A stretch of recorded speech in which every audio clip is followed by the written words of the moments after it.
Hey guys and girls, Board now back with you. On this video we'll be talking about The Diplomat, Season 1, Episode 2. The episode is called Don't Call This a Kidnapping, or Don't Call It a Kidnapping I should say.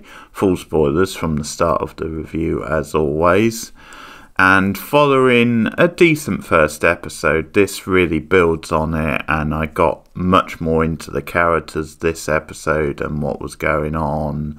Some good growth when it comes to the whole marriage situation with Kate and with Hal, and the fallout from his kidnapping, and just some of the conflict between them, their different ways of approaching things, but also the divide with some of the politics around them and some of the people around them. We get much more of the Tom character, I think his name is, and also the Elder Park character, because we get Stuart is the name of the aide, and Elder Park, the other main aide who we see, who are also in a relationship, so they sort of mirror in a way the divide between the main couple in the drama. So we get more from them, which is enjoyable, meaty stuff, and it does dig at some more things when it comes to international politics in this episode. So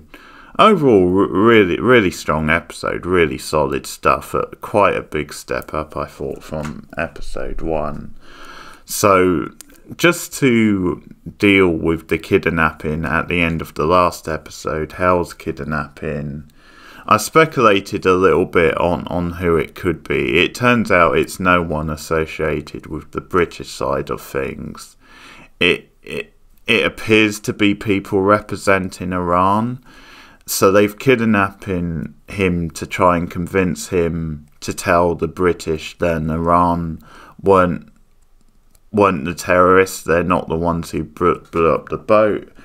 And they tried to convince Hal this by showing him a sign of good faith.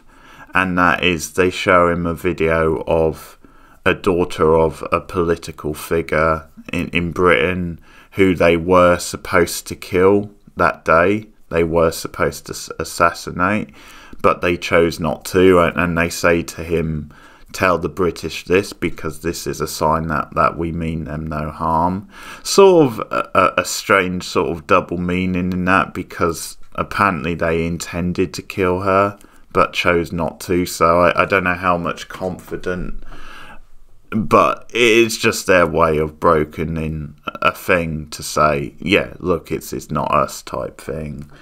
And at one point he talks to someone on the telephone who claims to be like the Prime Minister of Iran or whatever the phrase might be, and he appears to be horrified at the way they treated him. Then they actually injected him and knocked him out. So they convince Hal then Iran weren't behind it, and they release him back, and you get all sorts of back and forth with Kate and with her team, with the British side, about how to handle this.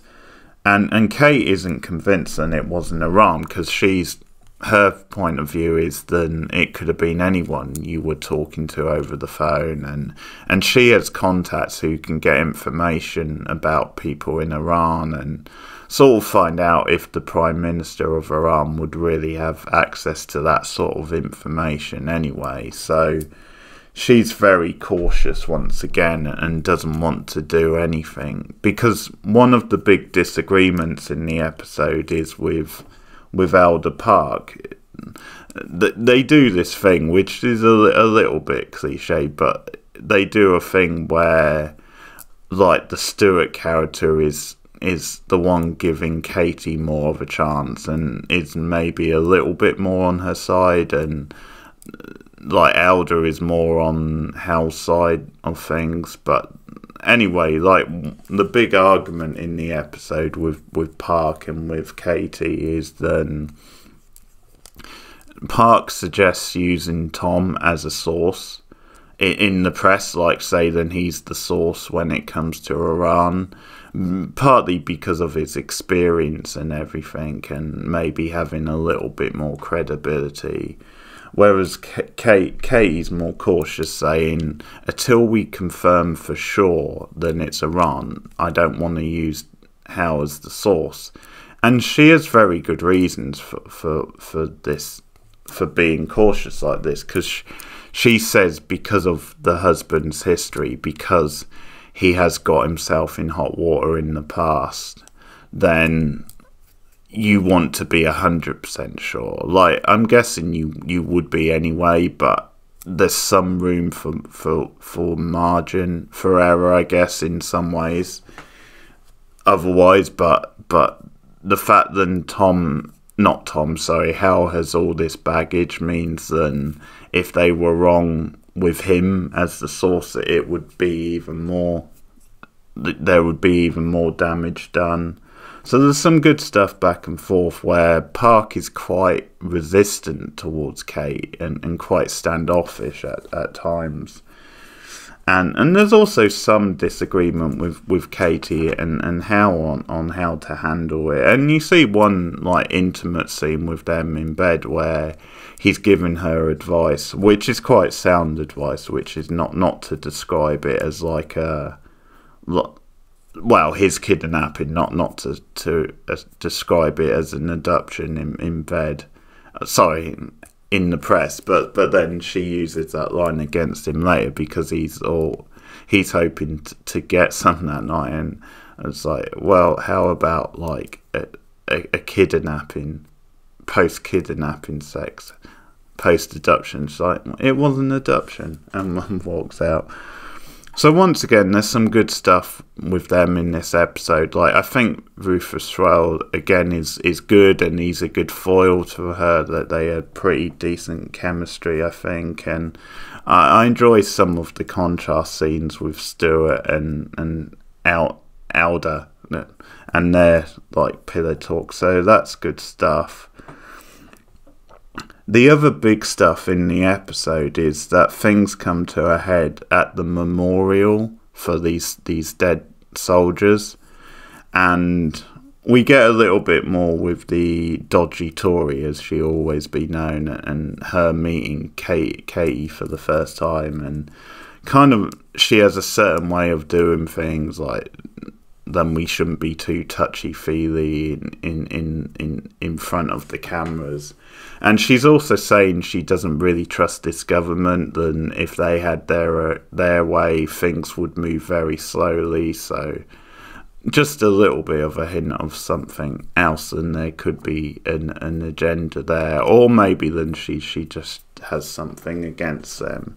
But at the memorial, there's an emotional scene as the Prime Minister is giving like a speech for the dead, and this woman gets emotional over like losing a family member, and she starts claiming then the PM knows who did this, that being Iran, and that he's covering it up, he's just not saying it, and that it's the old narrative which comes out a lot, which definitely is true up to a point. Then Britain are under America's thumb politically, and that's the reason a lot of times then we bow down to them, or we don't do things we could be doing. And sometimes it is a cliche, like it's not always true, but there's definitely a case over the years with big political decisions been made that we have been a bit too much just falling in line with what America wants. And that's something which this drama is poking at. But the woman gets really emotional and puts the Prime Minister on the spot. And he reacts, I guess, in the spare of the moment, the only way he knows how. And that is then he uses this term saying, if it turns out the Iranis are involved, like, we will unleash hellfire on them. And there's a couple of scenes in this episode that are a bit forced and a bit too button pushing. And this is one of them a bit, because when he says that, he starts getting a standing ovation, which is, yeah, a bit forced, to be honest, a bit over the top, but it's not a big deal, because I think this is the sort of thing where it's a little bit of a lighter satire, or it's the sort of thing where they're using like more broad strokes rather than it being this big meaty like West Wing style political drama. But just one or two scenes like that were maybe a little bit on the nose, but it does its job anyway, because we see the fallout where the clip goes viral and it's been turned into all this like social media like hyper style video, and it's not the message that Katie wants,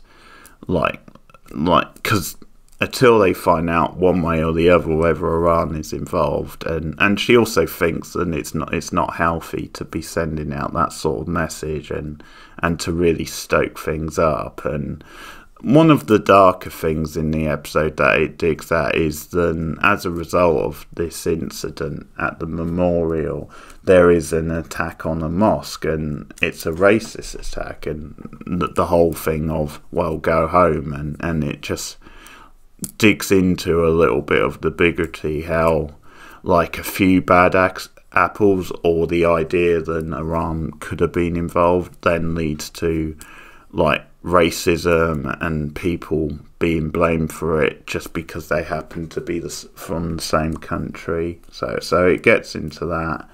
And one thing that Katie and Hal disagree on is that he actually defends the PM's approach a little bit, because he starts saying, or he just says a throwaway line where it's like, it's just like a soundbite, nothing different from what Churchill did, and you can tell she clearly has very different ideas. So yeah, you do get a bit more into the politics in this episode, and once again, Katie is like dancing between the two sides, trying to keep the message on theme, because also the president makes it known that he's going to make a visit to London on his way to another country, and Katie is caught off guard by this. And I think this is one scene where she's thinking a little bit about herself, because it's obviously she's worried that he's going to let her go, so she chooses that moment to leave the office. And there's sort of fun with her having like a security detail, which she's not comfortable with, but she sneaks off into the toilet at one point and makes a phone call, which is to her contact. And that's where she finds out that Hal contacted Iran, and that led to what he was told, what happened to him, and the kidnapping. So this makes her very suspicious over like the credibility of the people who kidnap him, because it just seems like too much of a coincidence to her. So she then goes back and has a shouting match with him, and some of those scenes weren't that great neither. Like they felt a bit forced, but you definitely get why she's pissed off. And one of the things I like in this episode is that it really sells you on Katie being a credible politician, and her really believing this stuff, and also that she has a point a lot of times. Like many times, the majority of times in this episode, I would say on her side, then her strategy sounds pretty good to me. So yeah, the stuff with Elder, I think she definitely has a lot of credibility behind that. And when she's trying to talk to like the foreign secretary, because first of all she she talks to like her side in America and tries to get him, the Secretary of State, to stop the president from coming, and then he's not that sympathetic. Like he's not in favour of the president and the direction he's gone, but at the same time he thinks that at this point, if they cancelled the trip, it would look even worse because people already know he's supposed to be coming. So he just waves his hands and pretty much says he made his bed now, so he's got to lie in it. And then when she talks to the British side, to the Foreign Secretary, she's telling them to back down, to cool things down following the PM's like aggression yesterday, and he's just not having none of it. Like he refuses to back down as well. So no luck there really. And the end of the episode is that the Prime Minister, or the President, sorry, showing up, and it's at that point that then Hal tells Katie then she's up for Vice President potentially, and that's why they can't get a divorce, because it wouldn't play very well. And that's like the end of the episode, because the helicopters land in and Hal just pulls that one out because Katie continues to talk about them separating and stuff, and then he has to like try and get her to like breathe and not give away that anything's wrong, which is the end of the episode. So good stuff, solid stuff. I think it built on the characters and the drama nicely. As I said, it got more into the politics and stuff, so enjoyable stuff so far, I think, from this series, 2 episodes in. So that's episode 2 of The Diplomat. I will return for episode 3 because I'm enjoying this one quite a bit at the moment. Let me know your thoughts in the comments below. Like and subscribe as always, and keep watching TV. I'll be back soon. Goodbye.